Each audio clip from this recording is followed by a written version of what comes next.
I welcome you all to Learn Karo Classes. I am Riddhi, your commerce educator, and अब पढ़ रहे थे हमारा चैप्टर NPO. तो आज अपनी नोट्स कॉपी बिल्कुल साथ रखो, पेन्स को बिल्कुल एक्टिवेटेड रखो क्योंकि मोस्ट इम्पॉर्टेंट नोट्स NPO के आज आप लोगों को मिलने वाले हैं एंड मोस्ट इम्पॉर्टेंट चैप्टर की बातें आज के सेशन में होने वाली है क्योंकि हम ये बात को समझ चुके हैं कि हमें 3 अकाउंट्स बनाने, ठीक है। अब सिर्फ फॉर्मेट्स बनाकर नहीं आ जाओगे अकाउंट्स के, अब उन अकाउंट्स में एक एक छोटी छोटी एडजस्टमेंट आएगी, छोटे छोटे नए वर्ड्स इंट्रोड्यूस होंगे, उन वर्ड्स को कैसे एडजस्ट करना है, उनके क्या क्या ट्रीटमेंट होंगे और साथ के साथ डिस्कस करेंगे। और मोस्ट इंपॉर्टेंट कंसेप्ट कि सब्सक्रिप्शन का कैसे कैसे ट्रीटमेंट करना है, आउटस्टैंडिंग एडवांस का पहले भी डिस्कस कर चुके हैं बट आज फारली डिस्कस करके चलेंगे, ठीक है जी। तो बिल्कुल एक एक बात को बहुत अच्छे से नोट करना एंड एक एक कंसेप्ट को समझकर चलना क्योंकि यही इंपॉर्टेंट बातें हैं, बल्कि जो हमने अकाउंट्स बनाने सीखे उनसे भी इंपॉर्टेंट बातें हैं क्योंकि अकाउंट्स तो हमें पता ही चल जाते हैं कि हाँ यार 3 अकाउंट बनाने हैं, बट उनकी जो छोटी छोटी एडजस्टमेंट है ना वो हमारे क्वेश्चन को गलत करती है और तभी हमारी बैलेंस शीट मैच होने से रह जाती है।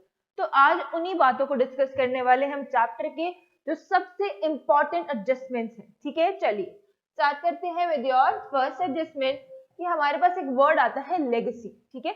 लेगेसी में क्या होगा अब देखो लेगेसी क्या है, is a donation that is received as per will of a deceased partner. तो लेगेसी का मतलब हमें यहाँ पर क्लियर हुआ कि अगर एनपीओ को कोई डोनेशन मिला है, ठीक है, कैसे मिला है कि किसी डिसीज्ड या फिर कह सकते हो कि पर्सन की किसी की डेथ हो चुकी है, उसकी विल के थ्रू डोनेशन आया है कि जैसे लोग करते हैं कि मेरे मरने के बाद ही सारी प्रॉपर्टी एनपीओ को दे देना, एनजीओ में बांट देना। तो ऐसे कोई अगर आती है डोनेशन एनपीओ के पास, उसको क्या बोलोगे, लेगेसी। मतलब हमें समझ आ गया। अब हम पूछते हैं कि यहाँ पर मैम लेगेसी अगर आ जाता है तो उसका अकाउंटिंग ट्रीटमेंट क्या होगा। सो सबसे पहले मेरी बात को ध्यान से सुनना, लेगेसी जो है दो नेचर की हो सकती है, रेवेन्यू की और कैपिटल की। क्या पता किसी ने सिर्फ थोड़ा सा डोनेशन दिया हो 1 साल का जिसमें एडजस्टमेंट हो पाए, और या फिर किसी ने अपनी प्रॉपर्टी दी हो, पूरा का पूरा बिल्डिंग दिया हो, तब उसको हम कैपिटल नेचर में लेंगे।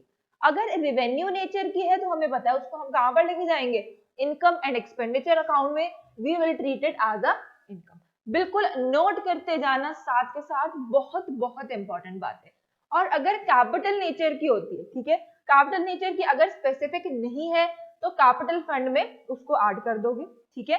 बट अगर स्पेसिफाइड है तो एक सेपरेट नेम से लायबिलिटीज में उसको शो कर देंगे।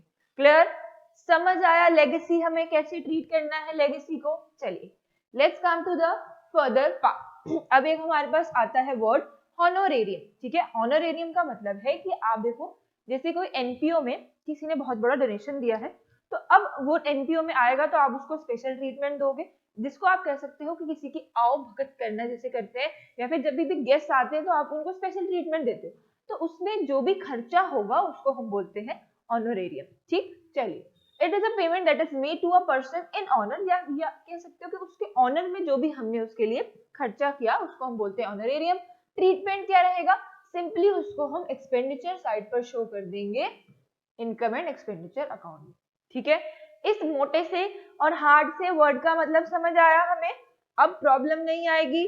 चलिए let's come to life membership fees. अब अगर किसी पर्सन ने पूरी लाइफ का मेंबरशिप दिया है, यानी कि पूरी लाइफ एनपीओ में मेंबरशिप लिया है, जैसे हम एनपीओ में मेंबरशिप लेते हैं कि हाँ भाई हम तो पूरी लाइफ मेंबरशिप लेना चाहते हैं, तो उसके लिए ऑब्वियस सी बात है एनपीओ का लाओ जी फीस दे दो, हम आपको पूरी लाइफ के लिए रजिस्टर कर देंगे, ठीक है जी। तो इसका अकाउंटिंग ट्रीटमेंट क्या होगा, डायरेक्टली कैपिटल फंड में ऐड कर दोगे, ठीक है।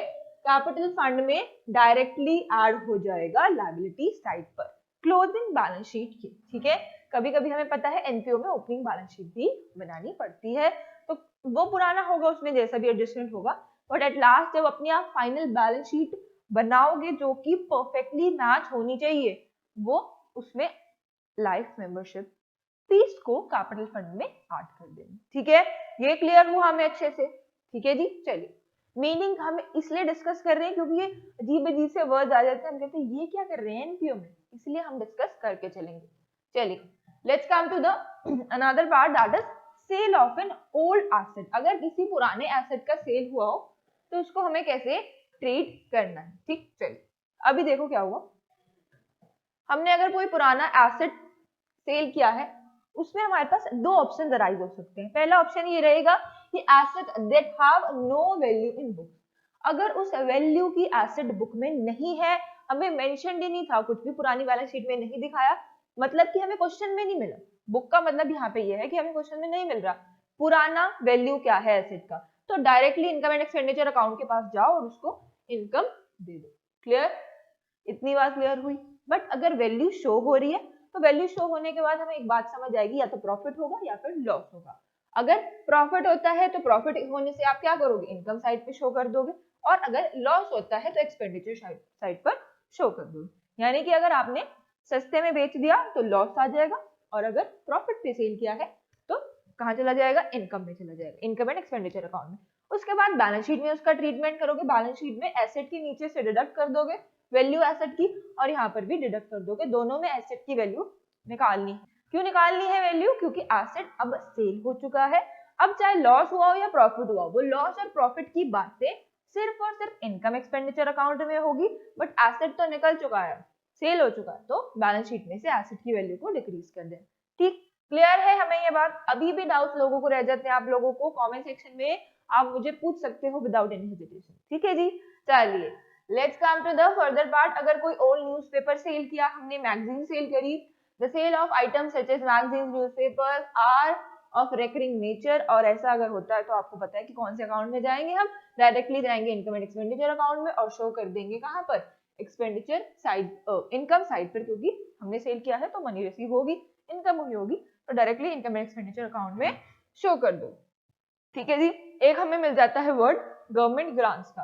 अगर गवर्नमेंट ग्रांट्स मिलता है तो क्या होता है, दीज आर फाइनेंशियल असिस्टेंस, जो कि फाइनेंशियल असिस्टेंस गवर्नमेंट देती है, यानी कि गवर्नमेंट भी तो एनपीओ को कुछ ना कुछ असिस्टेंस देती रहती है कि ये हमारी तरफ से है, अब आप इसके थ्रू जो भी करना चाहते हो, बिल्डिंग्स बनाना चाहते हो, बच्चों को पढ़ाना चाहते हो, जैसे भी आप इसको यूज करना चाहते हो कर सकते हो। बट यहाँ पर भी दो प्रॉब्लम्स अराइज हो सकती हैं। क्या प्रॉब्लम अराइज हो सकती है, एक तो रेवेन्यू नेचर का भी मिल सकता है, दूसरा होगा कि हमें मिल सकता है स्पेसिफाइड नेचर का या फिर कैपिटल नेचर का। तो फिर रेवेन्यू नेचर का होगा तो आपको पता है रेवेन्यू की सारी बातें कहाँ जाएंगी, इनकम एंड एक्सपेंडिचर अकाउंट में। दूसरी बात कैपिटल का होता है तो कहाँ जाएगा हमारा, directly to the balance sheet. Balance sheet में अगर अलग किसी स्पेसिफाइड पर्पस के लिए है तो स्पेसिफिकली अलग मेंशन करोगे, और अगर कोई स्पेसिफाइड पर्पस नहीं है तो कैपिटल फंड में ही ऐड कर देंगे लायबिलिटी साइड पर। क्लियर हुई ये बातें?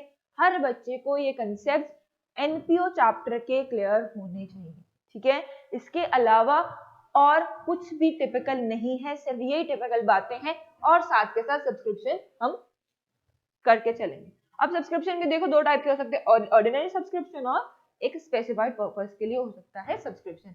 अच्छा जी मैम, सब्सक्रिप्शन का मतलब क्या है? सब्सक्रिप्शन का मतलब है जैसे आप लोग सब्सक्रिप्शन लेते हो नेटफ्लिक्स का, डिज्नी हॉटस्टार का, वैसे टाइप के ही सब्सक्रिप्शन होता है एनपीओ का, कि आपने अगर एनपीओ एक साल के लिए एनपीओ में मेंबर बनना है तो उसके लिए आपको सब्सक्रिप्शन पे करना पड़ेगा। जितने भी मेंबर्स होते हैं वो हर साल सब्सक्रिप्शन पे करते हैं। क्लियर, समझ आया ना? चलिए अब सब्सक्रिप्शन में देखो क्या होगा, सब्सक्रिप्शन का कैलकुलेशन का फॉर्मूला निकल कर आता है ये। ठीक, चलिए अब सब्सक्रिप्शन यहाँ पर हमारे पास आ जाएगा, जितना भी वैल्यू होगी। ठीक है जी, ऐड करेंगे outstanding at the end of year. ये हमें पता है कि कैसे क्यों ऐड करते हैं, फिर भी एक बार और डिस्कस करके चलेंगे। हमने इनकम एंड एक्सपेंडिचर अकाउंट वाले वीडियो में ये सारी बातें डिस्कस करी थी, बट अगेन आज अच्छे से एक और बार समझ लेते हैं, क्योंकि सब्सक्रिप्शन का क्वेश्चन देखो कहीं से भी एनपीओ का क्वेश्चन बने, कोई भी बने, सब्सक्रिप्शन तो इंक्लूड होना ही होना, पता है हमें। ठीक है जी, चलो सब्सक्रिप्शन की बात देखो क्या है। सब्सक्रिप्शन कहता है कि मेरे पास दो चीजें हो सकती हैं। सब्सक्रिप्शन ने बोला कि मेरे पास दो चीजें हो सकती हैं। ठीक है, तो यहाँ पर मान लो कि अभी क्या है, 2021 है। क्लियर, मार्च 31 मार्च 2021 यहाँ पर है। क्लियर, अब इससे पहले की बात होगी कुछ और इसके बाद की बात होगी कुछ। क्लियर, अब आउटस्टैंडिंग मुझे बताओ, अभी मुझे अकाउंट बनाना है अप्रैल 1 अप्रैल 1, ठीक है, 2020 से 31 मार्च 2021। तो यहाँ पर जो भी आउटस्टैंडिंग मुझे अप्रैल 2020 से 31 मार्च 2021 के बीच में मिलेगा, सिर्फ उतना ही सब्सक्रिप्शन मैं शो करूंगी इनकम एंड एक्सपेंडिचर अकाउंट में। शो करने का मतलब है ऐड करूंगी। जो भी पुराना सब्सक्रिप्शन होगा पिछले ईयर्स का, वो वाला subscription I am going to deduct at this time, ठीक है। आउटस्टैंडिंग पुराना डिडक्ट होगा, इस साल का सिर्फ और सिर्फ ऐड होगा। क्लियर है? चाहे वो अप्रैल 1 को मिला हो तभी भी आप उसको ऐड करोगे, और अप्रैल 1 से जितना भी पुराना हो वो सारा हम इनकम एक्सपेंडिचर अकाउंट में डिडक्ट करेंगे। क्लियर? अब देखो फर्दर क्या होगा, एडवांस में क्या होगा, एडवांस जो पिछले साल का है, जो एडवांस मुझे पिछले साल मिला वो एक्चुअल में है तो इसी साल का ना, जो जिस पर्सन ने मुझे पिछले साल एडवांस दिया और कहा कि ये अगले साल का एडवांस है, तो एडवांस कौन से ईयर का है, इस ईयर का है। दैट मीन्स लास्ट ईयर का एडवांस जो है वो इस ईयर में ऐड होगा, और जो एडवांस मुझे इस ईयर में मिलेगा, यानी कि जिस ईयर की हम बात कर रहे हैं, एडवांस वो वाला हम यहाँ पर डिडक्ट करेंगे। क्लियर है? अभी ये डिडक्ट, यही सारी बातें यहाँ पर लिखी हैं। Subscription outstanding at the end of year, ठीक है, एंड ऑफ द ईयर को ऐड कर दोगे, ठीक है, और ऐड कर दोगे subscription received eight the beginning of year, यानी कि इस साल के सब्सक्रिप्शन मिले हमें स्टार्टिंग में, यानी कि इसी साल का एडवांस है। तो ये एट द बिगिनिंग और एंड से हमें कंफ्यूज किया जाता है, इसीलिए इसका स्क्रीनशॉट ले लो या फिर नोट डाउन कर लो अभी के अभी। साथ के साथ डिडक्ट करेंगे subscription outstanding at the beginning of year और subscription received in the advance at the end of year. अगर एंड में मिलता है साल के तो वो अगले साल का एडवांस है, अगले साल में ऐड करेंगे उसे, बट इस ईयर में we are going to deduct that subscription. I hope बहुत अच्छे से क्लियर हो पाई होंगी बातें आप लोगों को।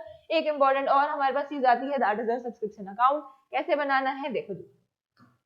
चलिए अब यहाँ पर सबसे पहले हम क्या करेंगे, जितना भी सब्सक्रिप्शन आउटस्टैंडिंग है इन द बिगिनिंग यहाँ पर आ जाएगा डेबिट साइड में, and advance subscription in the beginning आ जाएगा, ठीक है।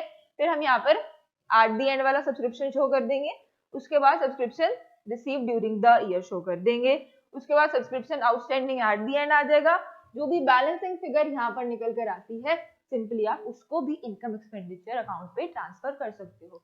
अगर ऐसे कैलकुलेशन नहीं करना चाहते तो ऐसे अकाउंट बनाकर इनकम एंड एक्सपेंडिचर अकाउंट का अमाउंट निकाल सकते हैं, हम कर सकते हैं ये काम या फिर नहीं, ठीक है। अगर हमें ये वाला इजी लग रहा है तो ये काम कर सकते हैं, और अगर हमें कंसेप्ट क्लियर हो गया सब्सक्रिप्शन का तो हम कैलकुलेट कर सकते हैं सब्सक्रिप्शन को इजीली, ठीक है। सब्सक्रिप्शन अकाउंट सेपरेटली बनाना भी आ सकता है, इसलिए ये वाला फॉर्मेट भी नोट डाउन कर लीजिएगा। चलिए let's come to a question. अब एक क्वेश्चन देख लो कि अगर क्वेश्चन आ जाता है कि इनकम एक्सपेंडिचर अकाउंट में सब्सक्रिप्शन शो करो तो कैसे शो करो, ठीक है जी। Let's come to the subscription account. अब देखो सब्सक्रिप्शन अकाउंट में क्या होगा, सबसे पहले तो हम 80,000 को लिख देंगे, उसके बाद यहाँ पर देखो कि हम जो अकाउंट बना रहे हैं इनकम एंड एक्सपेंडिचर अकाउंट, वो सबसे पहले क्लियरली लिख लो कि कौन से ईयर का है और कहाँ से शुरू होके कहाँ पे खत्म हो रहा है।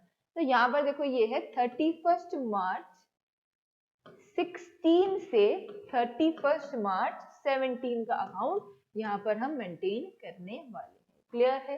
तो सबसे पहले हमारे पास आता है कि आपके पास आउटस्टैंडिंग पड़ा है, आपके पास क्या है, आउटस्टैंडिंग सब्सक्रिप्शन ऑन 31 मार्च 2016, यानी कि पिछले साल के एंड में सब्सक्रिप्शन बचा हुआ है आउटस्टैंडिंग। तो आउटस्टैंडिंग पिछले साल का है तो ये वाला डिडक्ट करेंगे, ठीक है। अब क्या हुआ, सब्सक्रिप्शन आउटस्टैंडिंग ऑन 31 मार्च 2017 इसी साल का है, इसी साल के एंड का सब्सक्रिप्शन है, तो इसको हम ऐड कर देंगे। Further we have subscription received in advance on 31 March 2016, यानी कि लास्ट ईयर के एंड में मिला तो इस ईयर का है, ठीक है, इस ईयर का है तो ऐड कर दो। दूसरा वाला हमारा इस ईयर के एंड में मिला तो वो नेक्स्ट ईयर का है तो हम डिडक्ट कर देंगे। आई होप, मुझे लग रहा है कि थोड़ा सा कंफ्यूजन यहाँ पर हो सकता है। चलिए, subscription of 2000 are still in arrears. अभी देखो ये 2000 का सब्सक्रिप्शन उन्होंने बताया कि ये भी स्टिल इन अरियर्स है, तो ये 2000 हम दोनों के दोनों आउटस्टैंडिंग में से डिडक्ट कर देंगे। ठीक है जी। चलिए, जो बातें मैंने करी बस वही वाला प्लस माइनस अब हम इधर जाके करेंगे, बट साथ के साथ 2000 आउटस्टैंडिंग्स में से डिडक्ट कर देना। ठीक है जी। चलिए, यहाँ पर ये हमने डिडक्ट कर दिया, 26 में से 2000 निकाल दिया तो 24,000 हो गया। दूसरा हमारा यहाँ पर 4000 हो गया और एडवांस हमने ऐड कर दिया जो हमने देखा था अभी, और दूसरे वाला एडवांस जो इस साल के एंड में मिला, क्योंकि वो नेक्स्ट ईयर का है इसीलिए हम उसको अभी के लिए डिडक्ट कर देंगे। वैसे इसका ट्रीटमेंट हम बैलेंस शीट में तो करेंगे ही, but income and expenditure account कहता है कि मुझे सिर्फ वही चीजें चाहिए जो इस ईयर की हो। क्लियर है? हमें यहाँ पर सब्सक्रिप्शन और सारी इंपॉर्टेंट बातें बहुत बहुत अच्छे से क्लियर हो जाती हैं। ठीक है, कोई भी डाउट्स आप लोगों को रह जाते हैं आप कमेंट सेक्शन में मुझे पूछ सकते हो। उससे पहले मेरे पास है आप लोगों के लिए एक बहुत इंपॉर्टेंट अनाउंसमेंट कि हम लोग लॉन्च कर रहे हैं रॉकेट बैच, एक क्रैश कोर्स जिसमें 30 डेज में मैं आप लोगों का अकाउंटेंसी का सिलेबस आप लोगों को पूरा करा रही होंगी, एंड जिसमें आप लोगों को मिलते हैं अकाउंटेंसी के notes plus live sessions of your account and साथ के साथ mock test and sample paper solutions. Bonus आपको क्या मिल रहा है, बिजनेस स्टडीज में मैं आप लोग को प्रोवाइड करवाऊंगी बिजनेस स्टडीज के वीडियो लेक्चर्स, साथ के साथ हम लोग आपको प्रोवाइड करेंगे बिजनेस स्टडीज के पीडीएफ नोट्स। सो आप लोग एनरोल कर सकते हैं at a very affordable price. Crash course आप लोगों के लिए अवेलेबल है, आप लोग एनरोल कर सकते हैं थ्रू कॉलिंग दिस नंबर और you can also WhatsApp on the same number. ठीक है जी।